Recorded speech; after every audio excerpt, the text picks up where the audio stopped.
साखरेचे भाव एकदमच 7-8 रुपयाच्या गॅपने वाढलेले आहेत. एकदम झपाट्याने साखरेची किंमत जी आहे पर किलो ही 65 रुपये, 68 रुपये, 70 रुपये, काही ठिकाणी 75 रुपयापर्यंत साखरेचे भाव गेलेले आहेत. तर साखरेचे हे झपाट्याने वाढणारे भाव याच्या मागचे नेमके कारण काय आहेत? हा जो असमतोल झालेला आहे साखरेच्या प्रोडक्शन मध्ये आणि इथेनॉलच्या प्रोडक्शन मध्ये, आणि साखरेचे भाव नेमके का वाढले, काय इम्पॅक्ट झालाय बाजारावरती, याच्यावरती थोडंसं रिसर्च केलंय मी. एकंदरीत बीजेपीचं हे जे काही धोरण आहे हे समजायला मार्ग नाही. एकतर अगोदर इथेनॉलमुळे लोक चिंतेत होते की त्यांच्या गाड्या खराब होतील. लोकांचे अनेक प्रश्न आहेत, अनेक संताप जो आहे तो लोकांच्या मध्ये आहे. वाढत्या महागाईमुळे अनेक ठिकाणी आपण बघितलं, मागे युद्धाच्या काळात इंधन टंचाई झाली. आज इथेनॉल मिश्रित जे इंधन आहे त्याचे भाव नितीन गडकरी म्हणाले होते 30 रुपये 35 रुपये लिटर भेटेल, पण 115च्या आसपास जाऊन बसलंय पेट्रोल इथेनॉल E20 सुद्धा.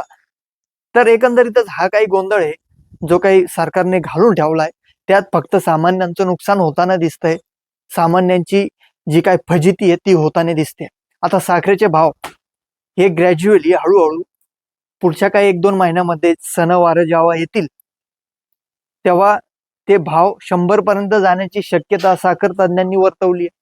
अत्यंत चिंताजनक, सामान्यांच्या खिशाला झळप बसेल अशा पद्धतीचं एक धोरण हे सरकारने आणलंय, आणि अत्यंत गाफील कारभार हा साखरेच्या बद्दलचा सरकारचा आहे. आपण बघूया याच्या मागचे नेमके कारण काय, टेक्निकल कारण काय. साखरेचे भाव एकदम अचानक वाढतायत, मोठ्या गॅपने वाढतायत. त्यामागे ऊसाचे जे काही क्षेत्र होतं, लागवड कमी झाली, त्यानंतर ऊस चांगल्या पद्धतीने आला नाही, उत्पादन कमी झालं. काही ठिकाणी पाऊस अति प्रमाणात झाला, काही कमी झाला, त्यामुळे ऊसाचं उत्पादन घटलं.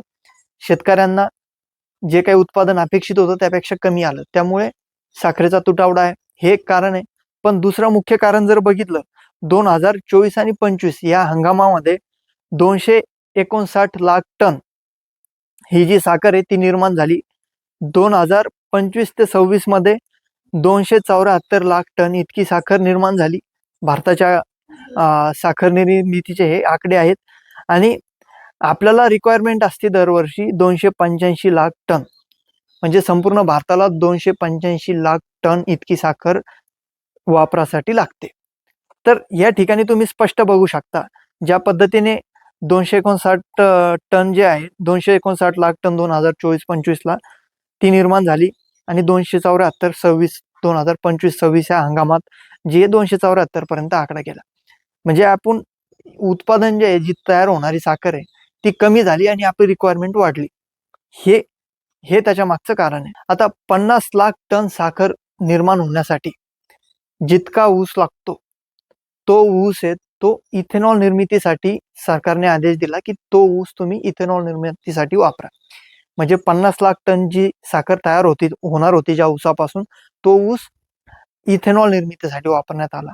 त्यामुळे साखरेचा तुटवडा जाणवतोय आणि साखरेची निर्मिती जी आहे ती कमी झालेली आहे. आता भारत सरकारचे जे काही कारखानदार आहे, कारखानदार साखर निर्मिती करते, त्यांना असे आदेश दिले की तुम्ही साखर कमी निर्माण करा, इथेनॉल जास्त निर्माण करा.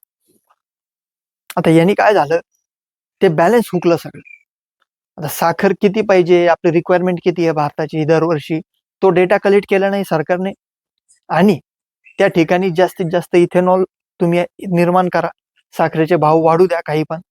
म्हणजे कुठंही बॅलन्स नाही, कुठंही एक धोरण नाही आहे सरकारचं, आणि त्या सामान्यांना त्या सगळ्याचा फटका बसतो. नितीन गडकरी साहेब म्हणाले होते इथेनॉलमुळे इंधनाचं जे रेट आहे, जे काही खर्च आहे तो सामान्यांचा कमी होईल. तो कमी होण्याच्या ऐवजी वाढला. तिथंही कंप्लेंट आहे, लोकांच्या जुन्या गाड्यामध्ये इथेनॉल जमत नाहीये, गाड्याचे काही टाक्या खराब होत आहे, गंजताय वगैरे, इंजिनचे प्रॉब्लेम येत आहेत. इकडे साखरेचे पण भाव वाढून देणार.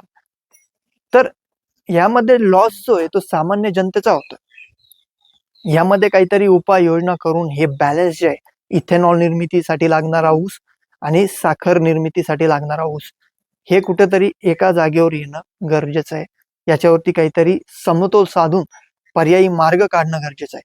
नाहीतर ही वाढती महागाई जी आहे, आता 100 पर्यंत साखर गेली, 115 पर्यंत पेट्रोल गेलं, तर जगायचं कसं सामान्यांनी इतका मोठ्या खर्चामध्ये?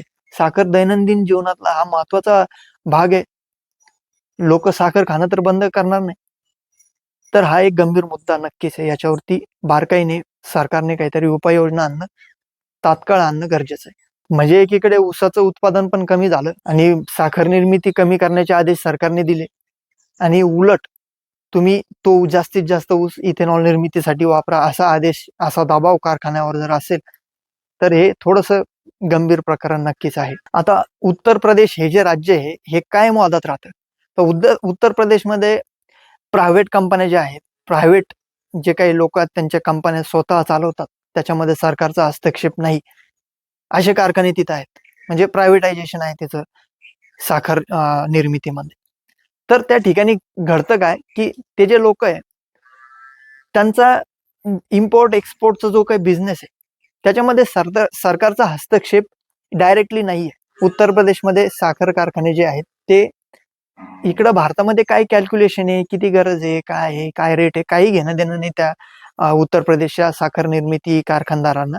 ते सरळ काय करतात, त्यांची साखर तयार करतात आणि बेभान कोणताही इकडचा विचार न करता भारताचा, त्यांना जिकडं चांगला भाव सापडेल तिकडे ते साखर पाठवतात आणि जास्तीत जास्त पैसे कमावतात.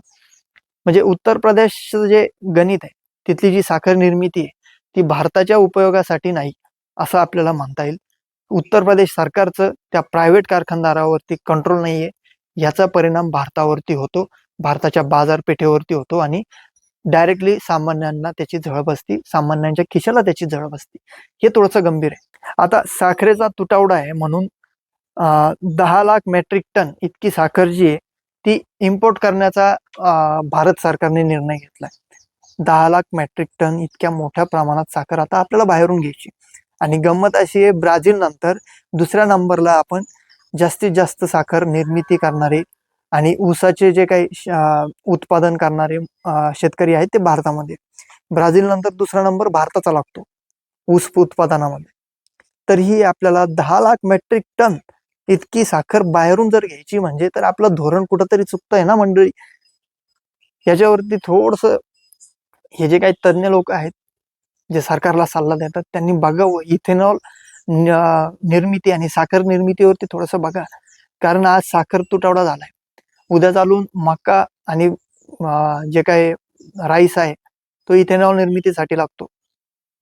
तर तांदूळ आणि मका जर जास्तीत जास्त इथेनॉल निर्मितीसाठी लावली, ऊस पण तिकडे लावला, म्हणजे साखर आणि हे धान्य याचा तुटवडा होईल ना. ह्याचं बॅलन्स कुठंतरी होणं गरजेचं आहे, नाहीतर भविष्यात सामान्यांना याचा मोठा फटका बसू शकतो.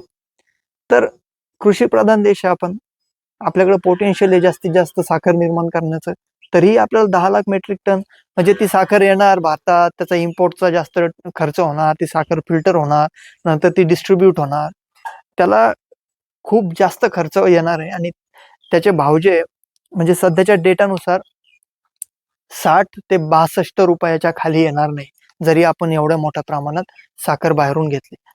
तर येणाऱ्या दिवसात सणावाराचे दिवस आहे, फेस्टिवलचे दिवस आहे, साखर भारतीयांना मोठ्या प्रमाणात लागणार आहे.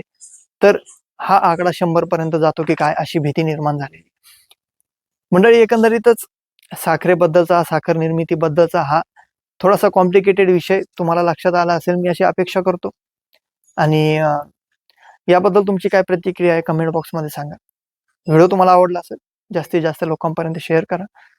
चॅनलला सबस्क्राईब करून तुमचं सहकार्य ठेवा. मी मंगेश हुसे, धन्यवाद.